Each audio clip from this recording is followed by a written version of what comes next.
আবারও নামখানা এলাকায় নদী বাঁধে বড় ফাটল। বাঁধ তৈরির নামে নানা রকম দুর্নীতির অভিযোগ শাসক দলের বিরুদ্ধে। আয়লা, আমফান ও ইয়াসের দগদগে ক্ষত আজও রয়ে গিয়েছে মথুরাপুর লোকসভা কেন্দ্রের পাথর প্রতিমা, নামখানা, সাগরদ্বীপ, রায়দিঘি ও কাকদ্বীপের বিস্তীর্ণ এলাকায়। আবারও নামখানার বিস্তীর্ণ এলাকা জুড়ে নদী বাঁধে দেখা দিয়েছে বড় বড় ফাটল। আতঙ্কে এলাকাবাসী।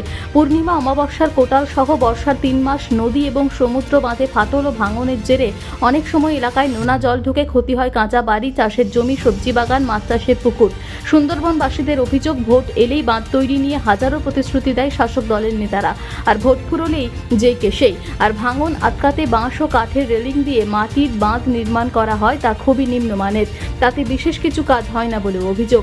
মাটির বাঁধ নির্মাণে দুর্নীতির অভিযোগ তুলে গত কয়েক বছর ধরে স্থায়ী কংক্রিটের বাঁধ তৈরির দাবি জানিয়ে আসছেন উপকূলের বাসিন্দারা, কিন্তু তাদের দাবি কেউ কোনো রকম কর্ণপাত করে না। আর তাই নির্বাচনের মুখে বেহাল নদী ও সমুদ্র বাঁধের ভাঙন সমস্যার পাশাপাশি তৃণমূল নেতাদের দুর্নীতির অভিযোগ তুলে সরব হয়েছে বিরোধীরা। ভোটের প্রচারে এক ধাপ এগিয়ে বিজেপি স্থায়ী কংক্রিটের বাঁধ নির্মাণের প্রতিশ্রুতিও দিচ্ছে। বর্তমানে মথুরাপুর লোকসভা কেন্দ্রের ভোটার সংখ্যা 18,16,454। আর এই ভাঙন কবলিত এলাকার বাসিন্দাদের ভোট এবারের নির্বাচনে শাসক তৃণমূলের কাছে বড় ফ্যাক্টর হতে পারে বলেই রাজনৈতিক মহলের একাংশের ধারণা। তবে বিরোধীদের অভিযোগ উড়িয়ে দিয়ে তৃণমূল নেতৃত্বের দাবি, দুর্নীতির নামে কুৎসা করে কোনো লাভ হবে না বিরোধীদের। ওরা মিথ্যে কথা বলছে। সুন্দরবন জুড়ে সমস্ত নদী ও সমুদ্র বাঁধ স্থায়ী করা হয়েছে। ভাঙনের বড় অংশে কংক্রিটের বাঁধ তৈরি হয়েছে ও কাজ চলছে, মানুষ সব জানে। তাই উন্নয়নকে সামনে রেখে মানুষ আবার তৃণমূলকেই ভোট দেবে। গত 13 বছর ধরে এ রাজ্যে তৃণমূল সরকার আছে। সুন্দরবনের নদীবাঁধ সম্পূর্ণভাবে মাটির তৈরি নদীবাঁধ, স্থায়ী নদীবাঁধের জন্য 1 টাকাও তারা কেন্দ্রের থেকে নিয়ে আসতে পারেনি। আয়লার সময় যে টাকা এসেছিল সেই টাকা ফেরত চলে গেছে। একদিকে সাগর, নামখানা, পাথর প্রতিমা, কাকদ্বীপ, রায়দিঘি, সমস্ত কিছু নদীবাঁধ, মাটির নদীবাঁধ। বর্ষার মরশুম, মানুষ বড় অসহায়। কোটালে জল উঠলে পড়বে, সেই জল নদীবাঁধ ভেঙে যাবে। বাঁধে মাটি দেওয়ার নাম করে লক্ষ লক্ষ টাকা দুর্নীতি করেছে তৃণমূলের তোলাবাজেরা। আমরা মানুষের কাছে যাচ্ছি, আমাদের মূল দাবি সুন্দরবনে স্থায়ী নদীবাঁধ নির্মাণ করতে হবে।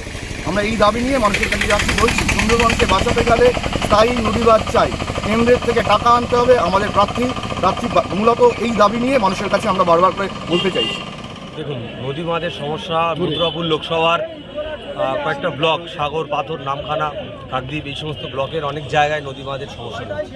সেই সমস্যাটা নিয়ে আজকে এমন একটা পরিস্থিতি তৈরি হয়ে গেছে যে মনে হচ্ছে যেন কোনো টাকা কোনো দিন আসে না।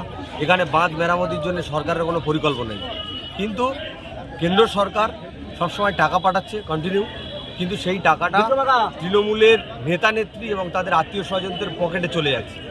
আমি আজকেই বলছিলাম যে এখানে 2009 সালে যে আয়লা ঝড় হয়েছিল, তখন বাঁধ নির্মাণের জন্য এবং স্থায়ী সমাধানের জন্য কেন্দ্রীয় সরকার যে অর্থ বরাদ্দ করেছিল তার বিরোধিতা করেছিলেন এই মুখ্যমন্ত্রী।